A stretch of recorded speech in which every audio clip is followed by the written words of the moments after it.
Hi guys, it's Robyn and welcome to my channel. So lately you guys have been really enjoying my spooky video game cakes, so I have another really awesome one to share with all of you. This is Freddy from Five Nights at Freddy's, and I really think you guys are going to enjoy this one, so be sure to stay tuned. So let's get into it.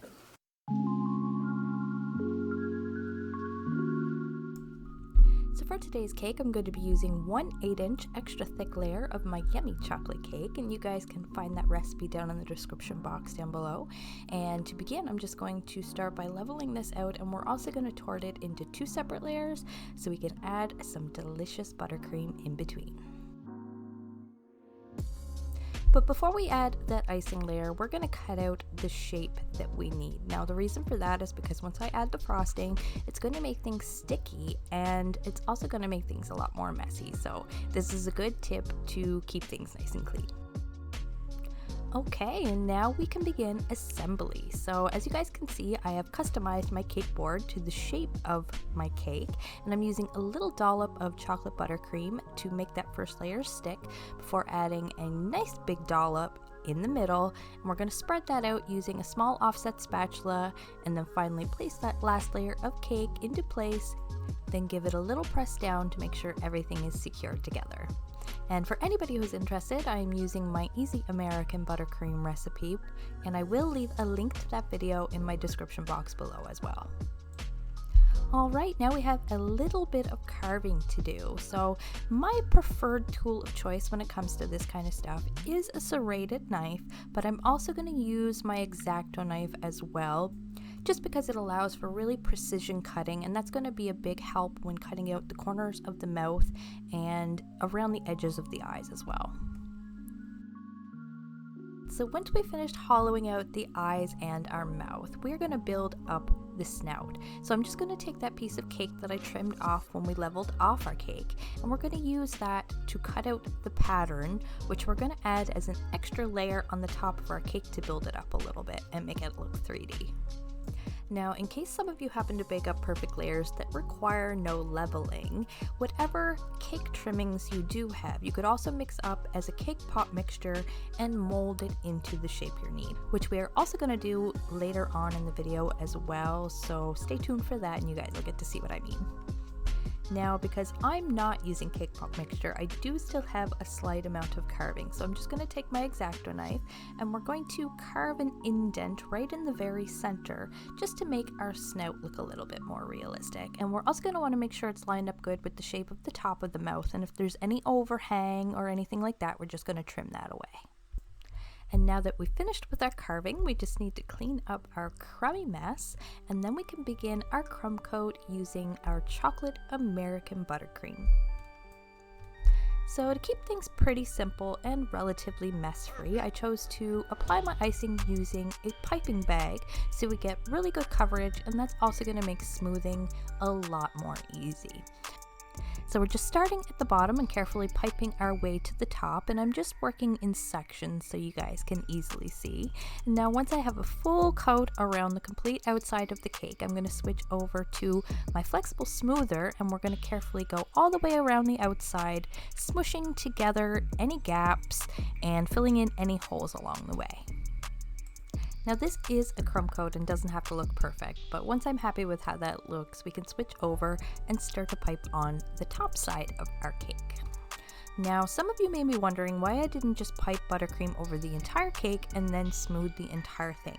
Well, the reason for working in sections is because I find my chocolate buttercream sets up really fast because of the higher cocoa content, and the longer you're working at it, the more difficult it becomes, obviously.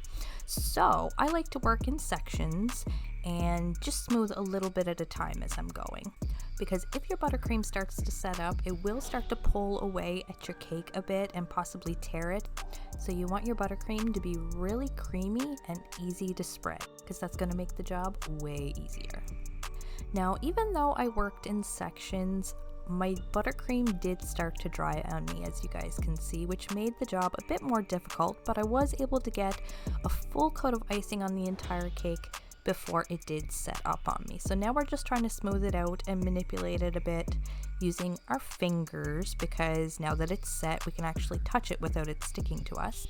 And I'm also using some little flexible smoothers, which I absolutely love using for this type of work because they're made of plastic and they just slide right over the top of that buttercream.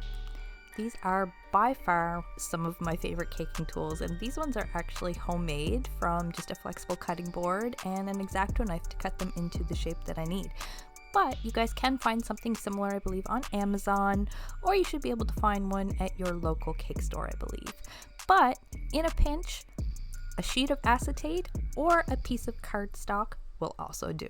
But I prefer my homemade ones, so then I can cut them really small and then I can fit into those teeny tiny little spots too. Alright, now that we've completed our crumb coat on the main portion of our cake, it's time to work on our hat. So I've mixed up some cake pop mixture and I've molded it, as you guys can see. Now I'm just going to stick it into place, and we're also going to give that a light crumb coat as well. Now, crumb coating cake pop mixture can be a little bit finicky, as you guys can see, so I do recommend refrigerating the cake pop first, as well as adding a drop or two of water to your buttercream, just to thin it out a little bit and help make the job a bit more easy.